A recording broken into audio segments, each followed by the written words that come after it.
Get full episodes of The Damage Report as a podcast on iTunes and Android, and you can watch the live show every weekday on YouTube TV.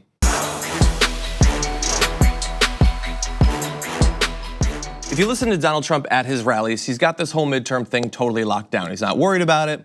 There's gonna be a red wave, they say. He's very enthusiastic about all of his candidates. They're totally awesome. And if you go on Twitter and you search on Donald Trump's account, just search, I'll say Second Amendment. And you will see, I actually at one point I screenshotted, I think 60 tweets that were almost identical of his endorsements of different candidates where he endorses them all as being awesome on the exact same 5 issues. He doesn't know anything about them. And so his rallies have largely been like that. He goes and he doesn't so much talk about the individual candidates. He talks about himself and the importance of his supporters supporting him by going out and voting for whatever the Republican candidates might be. And so if you watch all of that, you think, well, he looks like a pretty confident guy. But behind the scenes in the White House, they're apparently a little bit worried. And the last couple of weeks of news, the mail bombs and the synagogue shooting, all of that has really gotten to him, apparently, although he won't say it publicly. So I want to read some of the quotes from this Vanity Fair article, very interesting stuff. One Republican close to the White House said that he was really upset the momentum had been killed by the pipe bombs. So it's good to know that the pipe bombs actually had an effect on him. He's worried about momentum. Another former White House official in touch with colleagues said that Trump's mood has been grim. The president is self-destructing, the official said. And so in response to him once again entering into one of his black moods, they've been giving him ideas of what he could potentially do over the course of the past few weeks. Now, we've seen how it's actually played out, but here is what they were apparently advising him. To forestall electoral disaster on Tuesday, advisors had been debating strategies for regaining momentum. One idea being discussed, according to a Republican briefed on the conversation, would be for Trump to deliver a primetime Oval Office address on the topic of unity. Trump, however, shot down the notion. And we know how that actually ended up playing out. So he has since then mentioned the idea of unity, especially in the immediate aftermath of those mail bomb attempts. He talked about how we need to come together. But in terms of what he's actually doing, going to his rallies, doing his speeches and things like that, that was about as close as he ever came to pushing for actual unity. Instead, he has been pushing us apart, pushing his voters towards fear and hatred of demonization, especially of the migrant caravan, and all of that. And like I said, later on the show, we're gonna be showing you one of his political ads, which if you thought there was any chance that he really wanted unity, this is gonna make clear how ridiculous that actually is. So they thought perhaps he can, I guess, project this presidential aura, like, yes, I'm kind of crazy and everything, but in a time of political violence and uncertainty in advance of these midterm elections, I'm going to project strength and resilience, constancy from the White House. And he decided to go in a different direction. And in particular, one thing that seems to be frustrating him, according to this Vanity Fair profile of a number of White House aides, is that he really did apparently think that the Brett Kavanaugh confirmation, the battle over it that he helped to frame as a war against the Me Too movement, would be all it took to win these midterms. He really did seem to think that. And they seem convinced that that fight did actually help them, at least in the short term. Now, I'm dubious about what the data actually shows for that, but we're gonna go over it in a second. But now their fear is that it worked, sure, but that they peaked too early.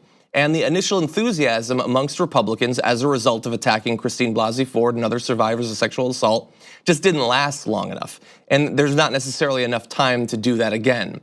Maybe Jacob Wall and the whole, the plot to take down Mueller might have given them an opportunity, but that seems to be backfiring. Right now, they're having a press conference in regard to that, and it's an S show. I will put it that way. So in terms of what is likely to happen, he's in this mood. He's campaigning in a particular way. We can see that every day, the way he's talking about birthright citizenship, the way he's talking about the migrant caravan. But we've only got a couple of days until the midterms.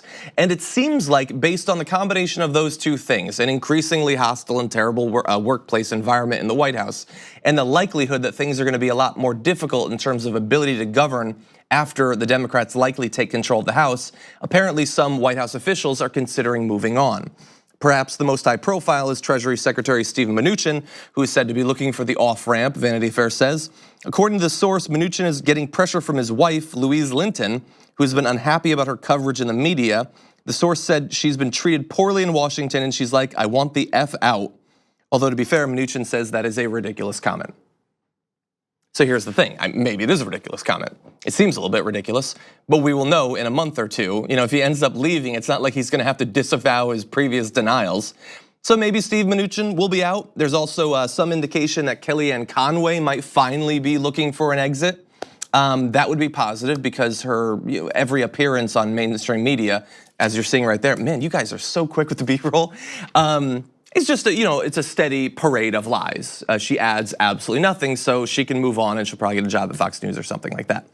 And we also are apparently hearing that the chief of staff position might once again be thrown into chaos. We don't know who would end up taking that position. Donald Trump had previously said before he got John Kelly that he actually prefers acting as his own chief of staff, which is just a hilarious statement to make. He desperately needs all the help he can get. If Kelly does end up leaving, we don't know who will fill that role. I'm going to go out on a limb here and say that it will not be some expert on policy or someone who has a long history of working with the Republicans in the Senate and the House, someone who can help to bring together all the Republicans to get something done. I am guessing it is going to be someone much more explicitly political, possibly a Corey Lewandowski or someone in that mode at the very least. Probably not Steve Bannon considering they're falling out, but somebody who is more of a political hitman as opposed to someone who's going to help him shepherd through legislation and things like that. Now here's the thing, we're talking about Donald Trump and his terrible mood.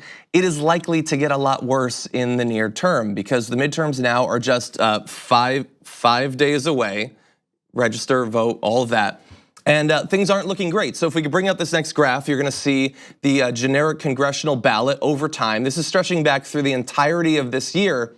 And you'll see that there have been variations at various points. You can see around June, the Democrats dropped a little bit.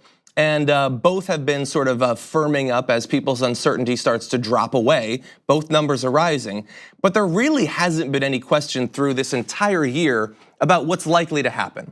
Now, there is always uncertainty about how the generic congressional ballot actually translates to individual congressional races. So you can't just take this graph right there as gospel. Campaigning does matter, the individual dynamics of different congressional districts do matter, but that does not look good. And if I'm guessing that last dip was probably Kavanaugh, but that was a very brief thing. We're talking about a difference of a couple of days, and then the general trend through the course of the year largely reasserted itself. And you can see that gap remains very large near the end. We're talking about an average over the course of many polls of still like 7, 8 points with outliers showing even bigger gaps than that. That is enough to scare a president who is actually paying attention to the polls. And he might not be going looking for that information, but he does have aides and advisors around him, and they are seeing these things. Now, something that might be making him feel a little bit better is that in the last few days of these midterm campaigns, the Senate polls are looking a little bit better for Republicans. So if you bring this up, you're gonna see, granted, this is Fox, but they have polled a number of the important battleground states in terms of their Senate races. And you can see that, look, in Arizona, the fact that Martha McSally is actually tied with Kristen Sinema, I would say that is probably pretty good for the Republicans right now. You have Donnelly there, who's actually up, although honestly in a number of other polls in Indiana, I've seen that he's been down. Possibly the best result there, honestly, is in Tennessee with Blackburn over, is it Bredesen, I believe it is? 9 points at this point. That is gonna be difficult to actually come back on. North Dakota looks like it's done and has been for some time. So honestly, although anything can happen, there could be gigantic turnout, maybe it's not being factored into the polls, people don't understand that independents and young people are voting at higher rates. Something like that is certainly possible. But right now, I would not get my hopes up about the Senate. If you're in one of those states, definitely go and vote and get others to do it, but things aren't looking great there. And so maybe that will reassure Donald Trump. I mean, if he could have control of one house, he would probably choose the Senate. It helps to protect him from actually being removed from office. It eases the way to future Supreme Court justices of his choice, things like that. But if the House does go to the Democrats, that is gonna make it harder for him to do what he wants to do day to day. There'll be more investigations. There's a possibility of his tax returns coming out and things like that. And that is certainly going to wear on his mood even more. And here's the thing, it might seem like me focusing on, what he's feeling day in and day out is just, libs like, Schadenfreude or something like that.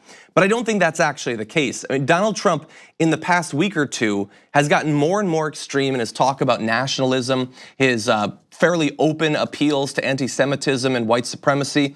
That is an actual, I think, effect of the mood inside of the White House. And it is a consequential one, as we've seen through the mail bombs and the shooting of the Tree of Life synagogue and all of that. And if that is combined with things like the deployment of the military to the border, a possible attempt, even if it's ill-fated, to get rid of birthright citizenship, this is not just about his mood, and it's not just about statements. This is about Donald Trump actually acting out in an attempt to regain some measure of control over his situation as president. And it's only gonna get worse if the Democrats do actually get control of the House and possibly the Senate, although it seems less likely. Thank you very much for watching this clip from The Damage Report. If you liked it, don't forget to subscribe to this channel and ring the bell on YouTube to get notifications of our new videos. And of course, you can catch the full Damage Report live every weekday at 1 p.m. Eastern, 10 a.m. Pacific on TYT Network on YouTube TV.